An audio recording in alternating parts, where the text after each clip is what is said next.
हाँ, अस्सलाम वालेकुम। कल से एक नोटिफिकेशन आया हुआ था कि 14 केमिकल्स को पाकिस्तान में बैन कर दिया है। उनकी इंपोर्ट भी बैन हो गई है। इंपोर्ट कब बैन हुई है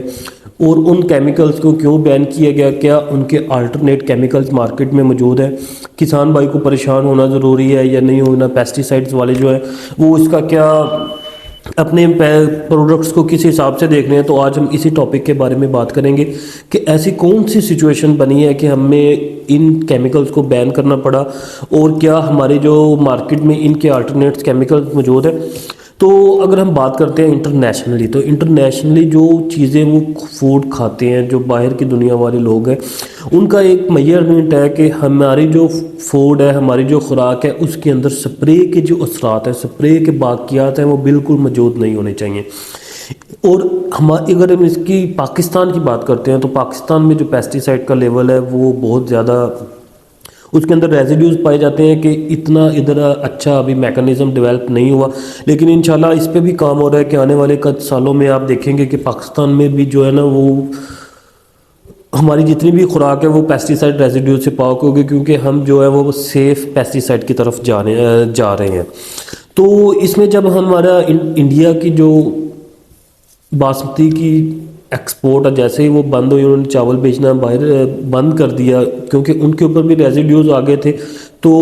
तब जो पाकिस्तानी चावल है उसने मार्केट में जगह ले ली, दुनिया ने उसको बहुत अच्छा की पसंद किया, स्टिल जिस तरह वो पिछले सालों से करते थे। लेकिन अगर आप ये देखेंगे कि अगर हम पिछले साल की बात करें तो 4-5 अरब डॉलर की जो हमने एक्सपोर्ट थी वो राइस की थी। हमने जो इकोनॉमी है उससे काफ़ी बेहतर हुई, लेकिन उसके साथ साथ हमें कुछ इश्यूज देखने को मिले क्योंकि हम इंटरनेशनल स्टैंडर्ड्स पे पूरा नहीं उतर रहे थे। हमारे जो पेस्टिसाइड के रेजिड्यूज थे वो हमारी जो राइस क्रॉप है उसके अंदर हमें देखने को मिल रहे थे।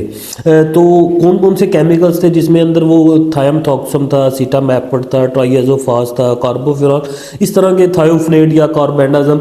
जो कि ऐसे केमिकल्स जो कि राइस के ऊपर रजिस्टर्ड भी नहीं थे और उन, लेकिन लोग फिर भी लेबल का मिसयूज़ करते थे और वो राइस के ऊपर, धान की फसल के ऊपर स्प्रे करते थे, और जिनकी जो रेजिड्यू स्प्रे की बाकियात हैं वो काफ़ी हद तक जो है राइस क्रॉप के अंदर मौजूद रह जाती थी। जब हम उसको एक्सपोर्ट करने की ट्राई करते थे तो जब वो लेबॉर्ट्री वाले टेस्ट करते थे तो उसके अंदर बाकियात होती थी, जिससे क्या होता है वो अनफिट फॉर एक्सपोर्ट हो सकते थे। जिससे क्या होगा कि अगर वो पाकिस्तान में ही रहेंगे तो इसकी मार्केट वैल्यू भी डाउन होगी और हमारा जो ज़र मुबादला है वो भी इफ़ेक्ट करेगा। तो इस हिसाब से ऐसे केमिकल्स जिनकी PHI है, जिनकी जो लो जहर की बाकियात है, उनका टाइमिंग बहुत ज़्यादा है कि वो 2 माह 45 दिन तक वो फसल के अंदर मौजूद रहते हैं उनके बाकियात, तो उनको बैन किया गया है ताकि हमारी जो एक्सपोर्ट है उसके ऊपर असर ना पड़े। लास्ट टाइम अगर आपने देखा होगा कि कुछ इस्लाम में उन्होंने राइस के ऊपर ये स्प्रे करवाने से मना किया गया था, काफ़ी अच्छा रिजल्ट, बेहतर रिजल्ट मिला। डिसाइड किया गया है कि इन केमिकल्स को मार्केट से ही आउट कर दिया जाए ताकि हमें एक तौर पर ये टेंशन तो ख़त्म हो जाए कि हमारी जो खुराक है या जो हमारी राइस कमोडिटी जो कि एक्सपोर्ट होने जा रही है उस पर इन केमिकल्स का स्प्रे हुआ होगा, जिनमें एसिटामैप्रिड है, कार्बेंडाजिम है, क्लोरपाइरीफास है, मिडाक्लोप्रिड, हेक्साकोनाजोल, थायामिथॉक्सम, फ्लोट्रियाफोल, ट्राइएजोफास, ट्राईसाइक्लोजोल है, थायोफनेट मिथाइल है, इसमें प्रोफिनोफास है जो कि कॉटन का प्रोडक्ट है, ये राइस पे स्प्रे हो रहा था, टैबोकोनाजोल है, कार्बोफ्यूरॉन है जो कि मेज़ के लिए रजिस्टर्ड होता है, बेप्रोफिजीन है जो कि कॉटन का प्रोडक्ट है, ये राइस हॉपर पे आखिर पे स्प्रे हो रहा था, जिसकी PHI या बाकियात बहुत ज़्यादा है, जिसकी वजह से ये जो चीज़ें हैं ना, ये जो एपटेक की मीटिंग हुई थी 10 मार्च 2025 को, तो उन्होंने उस मीटिंग में ये डिसाइड हुआ है कि आपके जितने ये जो 14 केमिकल्स हैं इनको बैन कर दिया जाए। और 10 इसमें एक और बात डिसाइड हुई थी कि जो 10 मई है उसके बाद इसकी जो इंपोर्ट है वो टोटली बैन होगी, और जिनकी जो ऑर्डर्स वगैरह डिलीवर हुए हैं या जो मार्केट में पेस्टिसाइड ये मौजूद है, ये एक कमेटी बनेगी कि जो कि ऐसी फसलात के ऊपर इनका इस्तेमाल होगा, जो उनकी कंजप्शन लाजमी है वो भी करवानी है, जो कि हमारी कमोडिटी में, एक्सपोर्ट कमोडिटी में नहीं आती है, दूसरी जो है ना वो डायरेक्ट फीड में नहीं आती, ताकि इनका जो असरात है वो कम से कम हो और उनको अच्छे से हैंडल किया जा सके। अब दूसरी बात आती है कि हमारे जो काश्तकार है वो बहुत ज़्यादा परेशान है कि हम इनके अल्टरनेट कौन सा केमिकल इस्तेमाल करेंगे। कार्बोफ्यूरॉन तो 3-4 माह से 3-4 साल पहले से ही बैन हो चुकी है, तो अगर मार्केट में इनकी अल्टरनेट में बात करें जिनकी पीएचआई बहुत कम है, जिनमें आप अजॉक्सिस्ट्रोबिन इस्तेमाल कर सकते हैं, डाइफिनाकोनाजोल इस्तेमाल कर सकते हैं, फ्लोबेंडियामाइड आप इस्तेमाल कर सकते हैं, जिसके अंदर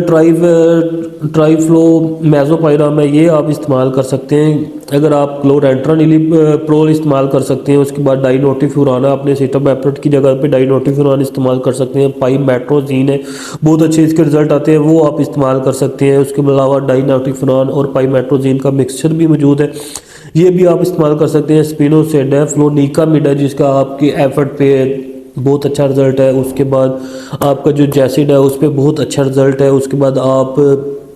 कार्टेप का इस्तेमाल कर सकते हैं। कार्टेप बहुत अच्छा प्रोडक्ट है, आप इसको राइस में इस्तेमाल करके आप इसकी जो स्टेम बोरर है इसको कंट्रोल कर सकते हैं। मेन जो मकसद ये है कि अगर आपका जो हम केमिकल्स का मिस यूज़ करते हैं इसको कम से कम करना है, क्योंकि जो राइस ज़रूरी नहीं है कि सारे एक्सपोर्ट ही होते हैं, वो पाकिस्तान में भी हमारे जो पाकिस्तानी भाई हैं वो भी इस्तेमाल करते हैं। तो जब तक वो, जैसे मैंने आपको बता रहा कि अगर सेफ़ यूज़ ऑफ पेस्टिसाइड होगी तो वो जहर से बाकियात वाले जो चावल हैं वो बाहर से दुनिया को हम खिलाते हैं, वो हम पाकिस्तानियों को भी खिलाने जा रहे हैं। इसलिए ये जो 14 केमिकल्स हैं, जो 14 केमिकल्स हैं, इनको बैन किया गया है ताकि इनके असरात दूसरे मुल्कों तक भी ना पहुँचे और हमारे पाकिस्तानियों तक भी ना पहुँचे। हम जो खुराक इस्तेमाल करें तो वो सेफ़ पेस्टिसाइड से पाक जो है वो खुराक को। उम्मीद है कि आपको समझ आ गई होगी कि हमने जो गवर्नमेंट ऑफ पाकिस्तान ने इन केमिकल्स को बैन क्यों किया है। और दूसरी बात मैं आपको बताना चाहूँगा कि आपने परेशान नहीं होना, जो अल्टरनेट केमिकल्स हैं मैंने इनका भी आपको बता दिया है कि कौन कौन से मार्केट में मौजूद हैं। आप इनकी बजाय इनको भी स्प्रे कर सकते हैं। जी शुक्रिया, थैंक यू।